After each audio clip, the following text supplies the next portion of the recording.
তোমার আমাদের সবচেয়ে বড় ফাইটটা হয় নিজের মধ্যে, যে এই কাজটার জন্য যে ডেডিকেশনটা লাগে এইটা আনার জন্য আমাকে নিজেকে ফাইট করতে হয়।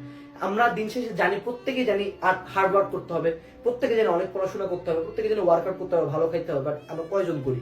কেন পাইনি? ডেডিকেশনটা আমাদের মধ্যে নেই। আমরা ভাবি হয়তো বা কেউ একজন বাঁচাই দিবে, হয়তো ভাবি ডাক্তার আমাকে সুস্থ করে দিবে, হয়তো ভাবে আমার ফ্রেন্ড আমাকে বিজনেস হেল্প করবে, হয়তো ভাবি যে কোনো না কোনো ভাবে আমি এই টিচার আমাকে পড়ায় চান্স পাই দেবে। কেউ দিবে না। তুমি একা, তোমাকে একা ফাইট করতে হবে। এই জিনিসটা রিয়েলাইজ করবো। তুমি কোনোদিন এটা ভাবিও না যে তুমি আজকে আমার ভিডিও দেখে কালকে থেকে মেন্টালি স্ট্রং হয়ে যাবা। এটা কখনোই না। আমি এরকম মেন্টালি স্ট্রং বাই ওয়ান ছিলাম না। আমি প্রচন্ড ভীতু একটা মানুষ, প্রচন্ড ভীতু একটা মানুষ, আমি স্বীকার করি।